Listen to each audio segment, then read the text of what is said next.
اچھا سر، اب آتے ہیں پرسنل لائف کی طرف، اور جو ایک بہت امپورٹنٹ اسپیکٹ رہا آپ کی لائف کا، اور جب آپ کو ڈائگنوز ہوا کینسر، اور پھر تو میں چاہوں گا پہلے تو اگر آپ اس جرنی سے ہمیں چند لائنوں میں ہمیں بتائیں کہ کیا ایکسپیرینس تھا، پھر کیا فیلنگ آئی، اور اس سے کیا ایک ٹرانسفارمیشن ہوئی. بالکل ٹھیک ہے. ابھی جب میں ریکال کرتا ہوں تو مجھے پوری زندگی میں جو سب سے بڑا گفٹ اللہ تعالیٰ نے کسی فارم میں دیا، تو میں اس بیماری کو سمجھتا ہوں کہ وہ ایک بلیسنگ تھی میرے لیے.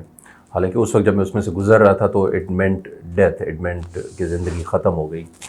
2006-07 کی بات ہے، اور اس وقت اتفاقیہ ہی میرے گردن میں یہاں پہ کچھ لمف نوڈز بلڈ اپ ہونا شروع ہو گئے، اور خیر اس پروسیس میں ڈائگنوز ہوا کہ it's Hodgkin's lymphoma, it's a type of a cancer. اور اس کے بعد میری کیمو تھراپی شروع ہو گئی، علاج شروع ہو گیا. میں نے ایک دفعہ اپنے ڈاکٹر سے پوچھا تھا کہ میں سگریٹ نہیں پیتا ہوں، میں ایک اچھی ہیلدی آؤٹ ڈور زندگی گزارتا ہوں، تو مجھے کینسر کیوں ہوا؟ تو انہوں نے کہا کہ یہ جو ہاجکنس لمفوما یہ جو ٹائپ ہے، اس کا دنیا بھر میں اس پہ ریسرچ ہوئی، کوئی ریزن آئیڈینٹیفائی نہیں ہو سکا کہ یہ کسی کو کیوں ہو جاتا ہے. انہوں نے کہا میں تمہیں کچھ ماہ سے جان رہا ہوں، تم دیکھ رہا ہوں کہ تم کیا کام کر رہے ہو، کیسی زندگی گزار رہے ہو. Why don't you go and ask yourself کہ یہ تمہاری زندگی میں کیوں آیا؟ میں نے کہا میں اپنے آپ سے کیسے پوچھ سکتا ہوں، آپ ڈاکٹر ہو کے نہیں بتا سکتے. تو انہوں نے ڈیمونسٹریٹ کیا، دیکھو یہ تمہاری زندگی ہے، یہ آیا، اس نے تمہیں ٹچ کیا اور یہ چلا جائے گا، تو اس کے بعد تمہاری زندگی میں کیا چینج آئے گی یہ تم نے خود سوچنا ہے.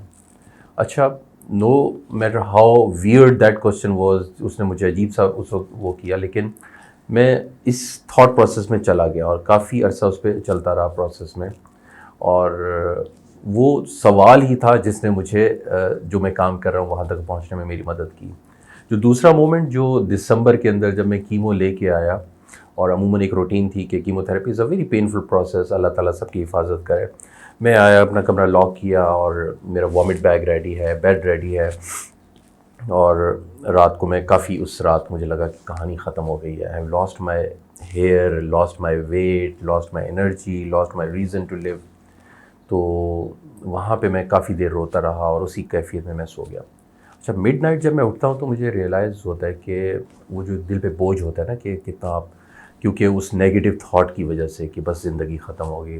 And being a trainer my self, میں لوگوں کو بتاتا ہوں کہ جو سب سے پاورفل کمیونیکیشن ہے آپ کی، وہ ہے جو آپ اپنے آپ سے کر رہے ہیں، جو خود کلامی جسے کہتے ہیں. اور میں اس وقت اپنے آپ سے یہ کہہ رہا ہوں کہ کہانی ختم ہو چکی ہے. So I wanted to deject those thoughts, اور میں اپنے آپ کو کہیں شفٹ کرنا چاہتا تھا کسی پازیٹیو تھاٹ کی طرف. تو مجھے ایک وہ کتابچہ پڑھا ہوا ملا جس کے اوپر ایک ادارہ ہے نالز، نیشنل آؤٹ ڈور لیڈرشپ اسکول. تو ان کا کتابچہ میں سبسکرائب کرتا تھا، وہ میرے ساتھ پڑھا تھا. تو اس پہ ایک تصویر بنی ہے کہ ایک سنوئی ماؤنٹین پہ ایک کلائمبر جو ہے وہ چڑھتا جا رہا ہے. تو آئی اسٹارٹیڈ ویژولائزنگ، اور اس وقت دعا نکلی کہ یا اللہ اتنی مہلت دے دیں کہ میں یہ کام کر سکوں. اور یہاں تک کہ میں نے اس تصویر کو اتار کے اپنے کمرے میں دیوار پہ لگا لیا، اور دن رات میں اس کو دیکھتا، دعا مانگتا کہ یا اللہ بس اتنی ہمت، یہ میرا گول ہے، یہ ایک مقصد ہے میرا. So being a visual person, میں اپنے لیے ویژول گولز سیٹ کرتا ہوں، تو اس سے میرے لیے وہ ایک کنٹینیوس موٹیویشن رہتی ہے. اور الحمدللہ مارچ 2007 میں میری کیمو ختم ہوئی، میری آخری ڈوز. جون 2007 میں امریکہ پہنچا، راکی ماؤنٹین چلا گیا، اور وہاں کی راکیز کی one of the highest peaks پہ میرے پاس پاکستان کا ایک پرچم تھا. وہ آپ ممکن ہے پوڈ کاسٹ میں تصویر بھی دکھا سکیں.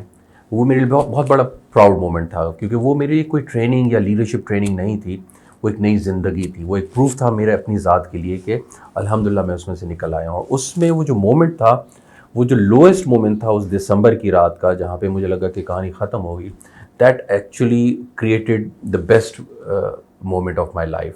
سو وہ جو اس پہاڑ کی چوٹی پہ کھڑا ہونا، تو وہاں سے مجھے ریئلائز ہوا کہ آپ کی زندگی میں یہ جو اتار چڑھاؤ، اونچ نیچ، سو بیسیکلی یہ اپرچونیٹیز آتی ہیں ہمارے لیے. اور یہ بہت میٹر کرتا ہے کہ ہم اس چیلنج کے بعد اس کو کس لینس سے دیکھتے ہیں. اور اللہ نے مجھ پہ کرم کیا کہ وہاں سے میں نکلا ایک پازیٹیو سوچ کے نتیجے میں. اور وہ جو سوال ڈاکٹر صاحب نے مجھے دیا تھا نا کہ آپ اپنے آپ سے پوچھیں، تو اس کا جواب بھی مجھے نالز میں جا کے ملا. نالز کا 80% کام یوتھ کے ساتھ ہوتا ہے، وہ ان کو آؤٹ ڈورز میں جا کے اس طرح کی ٹریننگز، ان کا ایک پرپز آف لائف، اور اس کے اوپر that's where I started thinking کہ میں کارپوریٹ کے ساتھ تو کام کر ہی رہا ہوں الحمدللہ، پیسے بھی کماتا ہوں, عزت بھی کماتا ہوں. So why not I do some thing like knowledge which is for young people, which is my contribution, which is giving back. اور پاکستان, تو وہاں سے آگے جب سفر شروع ہوا تو وہ ایک یوتھ امپیکٹ اور ایک جرنی الحمدللہ وہ جاری ہے ابھی تک.